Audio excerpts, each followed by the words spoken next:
안녕하세요. 법률정보쇼 이호영 변호사입니다. 살다 보면 누구나 한 번쯤은 하게 되는 부동산 매매에 대해서 말씀드리겠습니다. 민법 제186조는 부동산에 관한 법률 행위로 인한 물권의 득실 변경은 등기하여야 그 효력이 생긴다라고 규정을 하고 있습니다. 이는 등기가 부동산 소유권 이전에 필요한 성립 요건임을 의미합니다. 따라서 우리 민법상 매매에 의한 부동산 소유권 이전을 위해서는 매매 계약과 등기 두 가지 요건을 구비해야 합니다. 이때 동산과 달리 목적 부동산의 인도는 그 요건이 아님을 유의하여야 합니다. 부동산의 매매 계약에 대해서 살펴보겠습니다.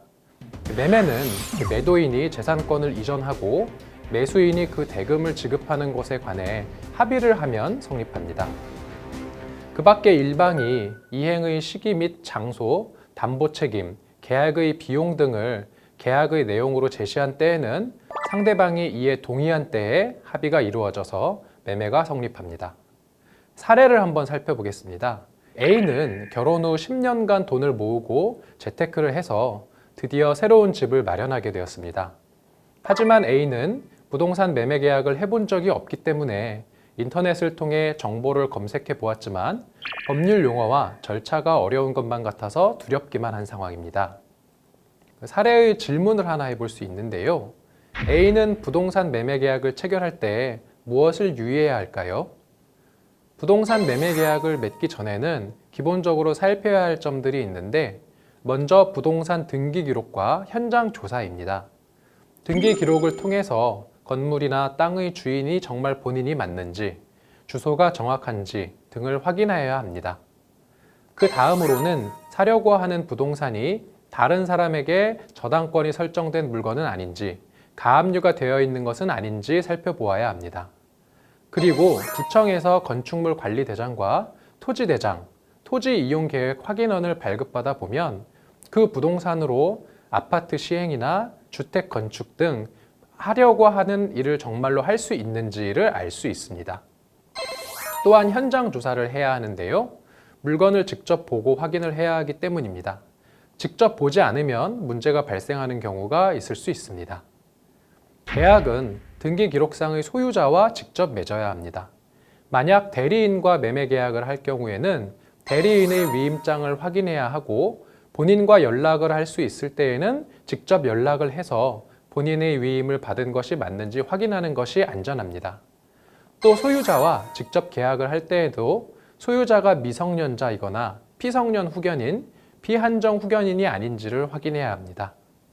잔금 지급 시 잔금 지급 기일이 장기인 경우에는 중도금과 잔금 지급 전에 등기 기록을 다시 확인해야 합니다. 그리고 등기 기록을 이용한 사기에 주의하기 위해서는 돈을 지급할 때마다 등기 기록을 확인해야 합니다. 부동산 매매 계약 체결 시 확인할 사항을 정리해 보겠습니다.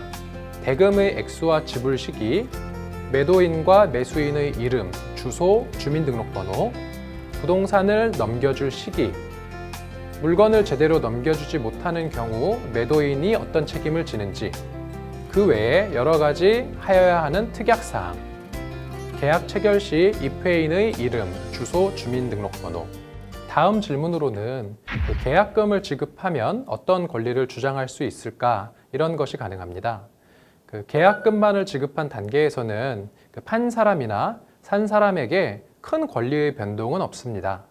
즉 계약금만 주고받는 단계에서는 매매 당사자 중 어느 쪽이든지 계약금에 대한 일정한 손해를 보면 마음대로 해약을 할 수 있는 것인데요. 일반적으로 부동산을 사고 팔 때에는 계약을 하는 당일 부동산 가격의 10% 정도의 돈을 계약금으로 주고받는 것이 거래의 관행입니다. 이것은 매매 대금의 일부로 충당되지만 계약이 체결되었음을 증명하는 그런 성질도 가지고 있습니다. 그 밖에 계약금에 어떤 성질이 있는지는 계약금이 교부된 사안에 따라서 구체적으로 정하여야 하는데요. 민법은 원칙적으로 해약금으로 추정을 합니다. 계약금을 상대방에게 교부한 때에는 당사자 간에 다른 약정이 없는 한 당사자의 일방이 이행에 착수할 때까지 교부자는 이를 포기하고 수령자는 그 배액을 상환하여 매매 계약을 해지할 수 있다고 규정하고 있습니다. 민법 제565조 제1항은 강행 규정이 아니므로 당사자의 특약으로 이행에 착수한 이후에도 해제를 할 수 있는 것으로 정할 수는 있습니다. 따라서 다른 약정이 없다면 매수인은 계약금을 포기하고 계약을 해제할 수 있습니다. 매도인 또한 그 수량한 계약금의 배액을 상환하고 매매 계약을 해제할 수 있습니다.